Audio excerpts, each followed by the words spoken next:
나이가 들수록 삶은 단순해져야 한다고 말합니다. 하지만 현실은 어떨까요? 오히려 세월이 쌓인 만큼 우리 주위는 더 복잡해지고 짐은 늘어만 갑니다. 물건을 버리는 일은 단순한 정리가 아닙니다. 그건 지난날을 정리하고 앞으로의 시간을 더 가볍고 현명하게 살아가기 위한 의식의 변화입니다. 오늘은 70세 이전에 반드시 버려야 할 5가지 물건에 대해 이야기해 보려 합니다. 그 물건들이 당신의 시간을 빼앗고 있진 않은지, 당신의 몸을 무겁게 하고 있진 않은지 한번 생각해 보세요. 첫째, 안 맞는 옷과 신발. 과거의 나를 붙잡고 있을 필요는 없다. 언젠가 살이 빠지면 입을 거야. 이 옷은 비싸게 주고 샀으니까. 이런 이유로 한 번도 입지 않은 옷들이 옷장 한 켠을 차지하고 있지 않나요? 하지만 그 언젠가는 오지 않을 가능성이 큽니다.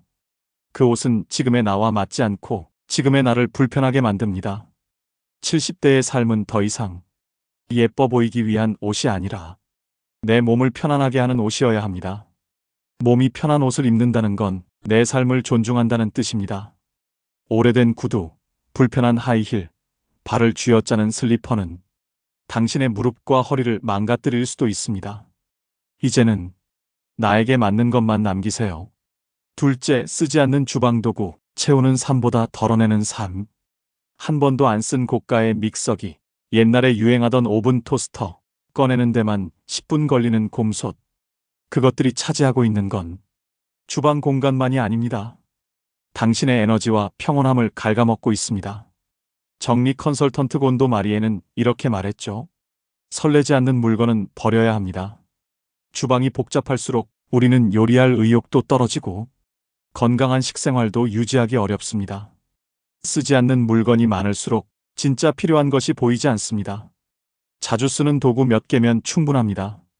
이제는 덜어낼 때입니다. 셋째, 기억만 남기고 기념품은 보내주세요. 여행지에서 사온 마그넷, 이름도 기억나지 않는 사람에게 받은 장식품, 아이가 어릴 때 만든 종이접기. 이런 것들은 우리에게 따뜻한 기억을 주기도 하지만 때로는 감정의 발목을 잡습니다. 과거를 추억하는 건 아름다운 일이지만 그에 묶여 앞으로 나아가지 못하는 건 슬픈 일입니다. 기억은 마음에 남기고 자리는 비워두세요. 공간이 비워지면 당신의 마음도 가벼워집니다. 기억은 사진으로 혹은 일기로 충분합니다. 기념품에 붙잡힌 삶은 앞을 향한 여백이 부족한 삶입니다. 넷째, 쌓인 종이들, 버리지 못하는 불안의 그림자. 거실 서랍을 열어보세요. 공과금 고지서, 보험 안내문, 사용하지 않는 설명서, 수십 년 전 통장 사본까지. 이 종이들이 당신을 보호해주는 걸까요? 사실은 버리지 못한 불안이 만들어낸 더미일 뿐입니다. 불안은 종이에 쌓이고 종이는 공간을 삼킵니다. 디지털화된 시대, 필요한 정보는 언제든 찾을 수 있습니다. 하지만 머릿속은 지금도 그 종이들을 기억하려고 피곤해하고 있죠. 당신의 정신은 정리를 통해 더 깨어날 수 있습니다. 불안 대신 여백을 선택하세요. 다섯째, 나를 불편하게 만드는 가구, 공간은 곧 삶의 질이다. 낡은 소파, 허리가 아픈 침대, 무겁기만 한 장식장. 그건 가구가 아니라 당신의 삶을 무겁게 만드는 짐일 수 있습니다. 가구는 단순히 물건이 아니라 매일 당신의 몸과 마음이 닿는 곳입니다. 특히 나이가 들수록 몸에 좋은 가구가 인생을 바꿉니다. 살면서 불편한 가구는 당신의 몸에 부담을 줍니다.